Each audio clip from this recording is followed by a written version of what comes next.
I doubt you ever noticed it. It's pretty subtle. But every year, as I stood next to Ari or Jess and would call out to them the sounds that they were meant to sound from the shofar, I would make a distinction in the first sets and the later sets. When it came to Tashrat, I would say the first times around Shvarim Trua. And the latter ones I would say Shvarim Trua. And you might hear the difference as they blew the shofar. This is how it would sound. The first.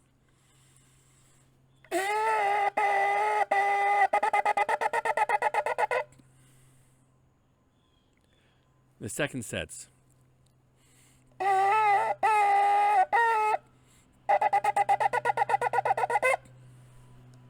the difference between them is actually discussed in the Shulchan Aruch, which reads as follows. Gimel shvarim tzarich lasotam b'neshima achas. When you make the shvarim sounds, you have to make them all in one breath. Abel gimel shvarim trua, the tashrat, when it comes to the shvarim trua together, yesh omrim she'no tzarich lasotam b'neshima achat. There are those who say you don't have to do them in one voice, as the Mishnah Berurah explains, because they're two very different sounds. And groaning and the staccato cries, they are just different. Rather, you should give a little bit of break. And others say that you must do them all together. And someone who is God-fearing should try to fulfill both. And therefore, in the Tekiyos de Miyushav, in the first set, you should do in one breath, and in the later ones, during the Amida, you would do in two. And the Ramaz says, and the minhag that's prevalent is to do them in two separate breaths. You shouldn't change it. And the fact is, we generally follow the Shulchan Aruch and not the Ramah when it comes to this question. One breath or two. The question seems to revolve around what is the proper sound for the cry of the Shvarim. Is it indeed the wailing sound of the Shvarim, or is it the staccato cry of the Trua? And these are different cries. Do they flow one into the other, or are they separate? That's kind of the basic essence of the Machloket. And this is a year in which we firstly understand what it means to be crying. It's a lot that people are crying about this year. But I want to focus less on the crying and more on the breath, because this is a year of the breath. And if there's one message that I could drive home this Rosh Hashanah to each of you, it is that we dare not take our breath for granted. Any breath we take, every one is a gift. We think about breathing this year. Right now it'll be around how we come to services. We'll have to show up in a mask like this or in a disposable mask such as this. And people will notice that it's harder to breathe this way. For some of you, you haven't really been out and about for a length of time. When you are out, though, you're going to wear this. You wear the mask, and it's difficult to breathe. It's not really difficult. It's just annoying. For some people, maybe it's difficult, but it's mostly annoying. And if you wear, instead of this mask, perhaps the N95 mask, which is better for particulates, here it's actually a little bit more challenging. It's a little more challenging to breathe. But so it is. We wear the masks. We wear the masks as we gather together. I also think of breathing in other ways, in other contexts, or the inability to breathe. I reached out to our dear friend Yonatan Cohen, who was an intern here for 2 years along with his wife Freda. He's now the rabbi in Berkeley, California. And I called him Motzi Shabbos after we had finished Slichos in our community. I called him because I had seen the pictures of the Martian-like sky above San Francisco and heard and read about how difficult it was to breathe because of the smoke from all those fires that are raging and burning across Northern California and Oregon in the west. And I asked him how it was going, and he said, we didn't have Shacharis this morning. We didn't have Shabbos morning services. And you think about it, they had moved from inside to outside because of COVID, and then outside they had to simply cancel because they couldn't breathe well enough because of the smoke in the air.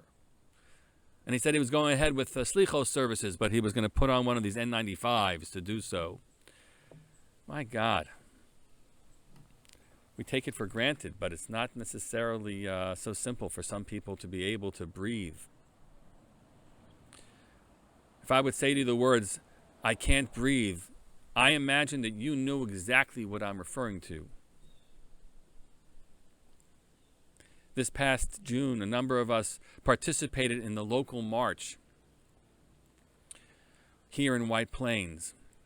And the most powerful moment involved us arriving in front of the statue of Martin Luther King at the county courthouse. And there we were asked to each bend down and put our knee to the ground for 8 minutes and 46 seconds.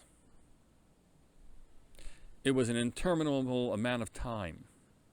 It was really hard to be in that position and have a knee down like that.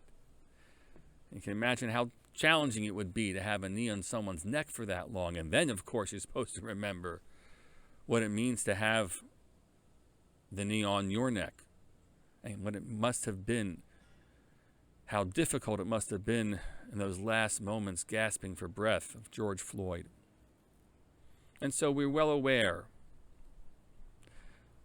of the power of the breath and the gift of life that is breath. Think back to this past spring, after some of the restrictions were being lifted and people were encouraged to actually take walks outside. What it meant to step out of the confines of your home and breathe fresh air. It was a gift. And the air was much clearer. There was less pollution because fewer cars on the road. Wow. What a gift to breathe that. And I'll tell you, for my family and me, we were well aware of that this past spring. Before Pesach, as you are most likely aware, we all had COVID, most of us. We had all many of the difficulties that come with it. Exhaustion, just fatigue, intense fatigue and sweats and everything else that came along. We lost a sense of smell. But I'll tell you, for me, my fear was that I wouldn't be able to breathe. And so I had a pulse ox next to my bed, and I used it every day, many times, to check my oxygenation, whether it was Chol or Kodesh, Shabbos and Yontif. Because God forbid I should wake up in the morning and see my situation to have deteriorated, and I wouldn't be able to breathe. Chalila. Thank God that didn't come to that for us, but it came to that for so many others. And I'll tell you, I'm standing outside now. I slipped out. I'm in isolation because I got a positive COVID test. Thankfully, I got a negative test the other day, and presuming that the second test was a false positive. But I'm in isolation, so I slipped out of my room quietly to my deck when no one was nearby. And just to be able to be outside now, to breathe the fresh air, my God. Don't take it for granted. It was on this day, or since this is in advance of Rosh Hashanah, 2 days hence,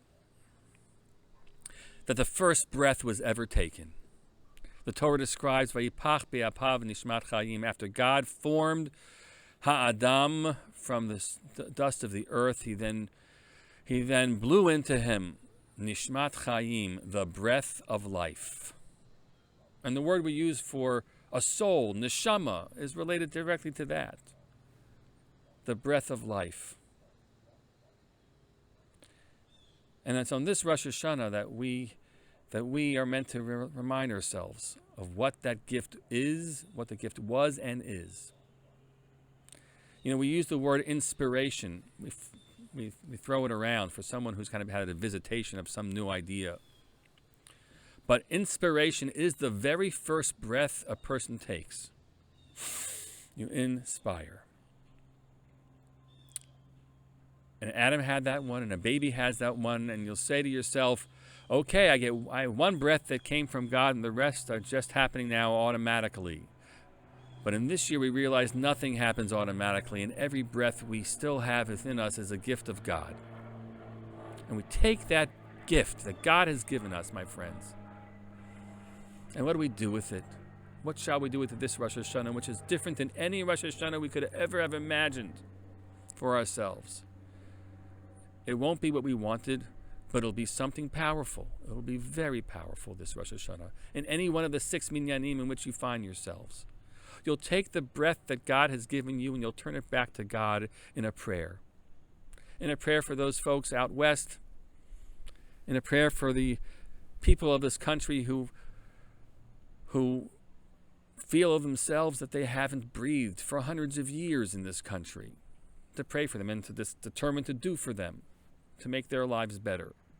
We'll pray for our brothers and sisters in Israel, which is entering its own form of lockdown as Rosh Hashanah begins because of their uptick in numbers, that they should be well, they should be spared more suffering and more hardship. We'll pray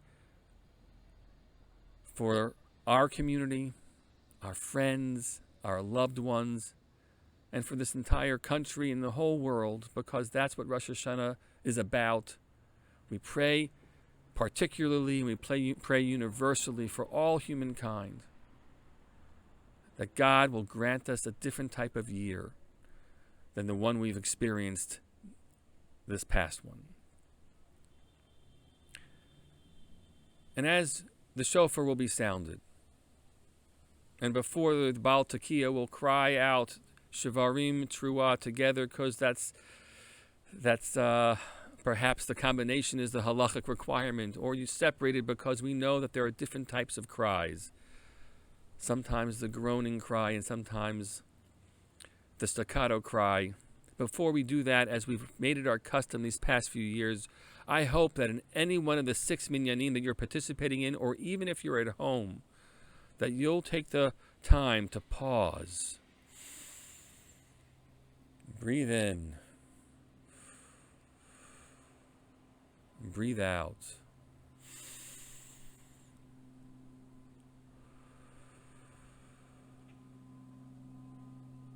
To appreciate the gift of breath that we have. And pray this world be better. This world be stronger. That everyone share that gift to breathe in all the metaphoric applications as well. We turn to God with the breath that He gave us and return it back to Him in the prayer that this will be a Shana Tova, a year that is good, that is filled with wellness and prosperity as people are challenged and suffering, of caring and concern, of love and humanity. We won't see each other, at least as a full group, but we will perhaps pass each other on the streets. Take in the breath, breathe it back out, share a smile from under your mask, and appreciate the gift that we all have together. L'shana tova tikatevu, and don't take a breath for granted.